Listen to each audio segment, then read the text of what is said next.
नमस्कार, मैं हूं धर्मेंद्र और आप देख रहे हैं धर्मेंद्र ऑफिशियल यूट्यूब चैनल। साथियों, आज हम बात करने वाले हैं सुहेलदेव भारतीय समाज पार्टी के बारे में।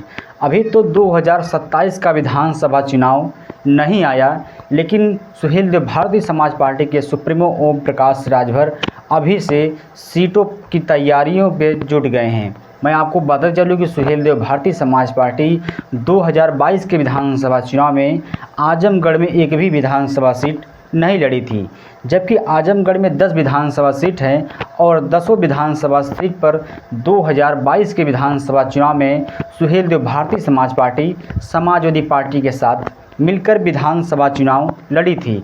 मैं आपको बताते चलूँ कि उस समय अखिलेश यादव अपने गठबंधन में ओम प्रकाश राजभर को आजमगढ़ की एक भी विधानसभा सीट नहीं दिया था। हालांकि ओम प्रकाश राजभर के कैंडिडेट को जो मेहनगर विधानसभा सीट है, वहां से ओम प्रकाश राजभर के पार्टी से एक चेहरे को अपना प्रत्याशी बनाया था।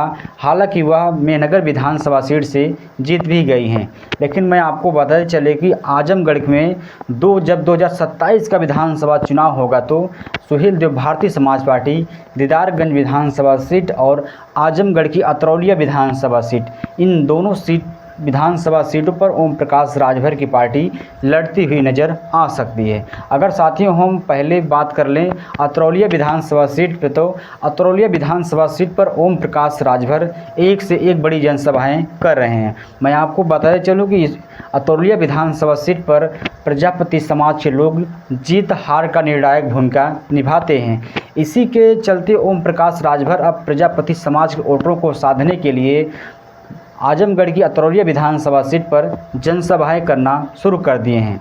मैं आपको बताते चलूँ कि चाहे अरविंद राजभर हो या राष्ट्रीय प्रवक्ता अरुण राजभर हो, इन ओम प्रकाश राजभर के इन दोनों बेटों ने खास तौर से आजमगढ़ की अतरौलिया विधानसभा सीट पर नज़र गड़ाए बैठे हैं।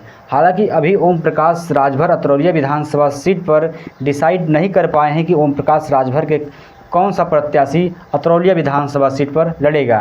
मैं आपको बताते चलूँ कि अतरौलिया विधानसभा सीट पर समाजवादी पार्टी का काफ़ी दबदबा माना जाता है और 3-4 बार विधानसभा चुनाव से लगातार समाजवादी पार्टी अतरौलिया विधानसभा सीट पर परचम लहराती आ रही है। हालांकि जब 2027 का विधानसभा चुनाव होगा तो अतरौलिया विधानसभा सीट पर ओम प्रकाश राजभर की पार्टी और ओम प्रकाश राजभर का प्रत्याशी आपको जीतता हुआ नज़र आ सकता है। अगर साथ ही हम दीदारगंज विधानसभा सीट के बारे में बात करें तो दीदारगंज विधानसभा सीट पर भी ओम प्रकाश राजभर की पार्टी लड़ सकती है। आपको मैं बताता चलूँ कि इस समय मौजूदा समय में माटीगंज चेयरमैन सौरभ सिंह बीनू सुहेलदेव भारतीय समाज पार्टी के टिकट पर लड़ते हुए नजर आ सकते हैं 2027 के विधानसभा चुनाव में।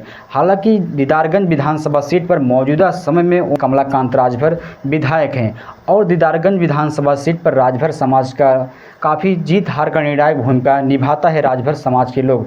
मैं आपको बताते चलूँ कि इसी के मद्देनजर रखते हुए ओम प्रकाश राजभर दीदारगंज विधानसभा सीट पर भी लड़ेंगे और 2027 के विधानसभा चुनाव में ओम प्रकाश राजभर की पार्टी दीदारगंज विधानसभा सीट पर भी परचम लहराती हुई नज़र आ सकती है।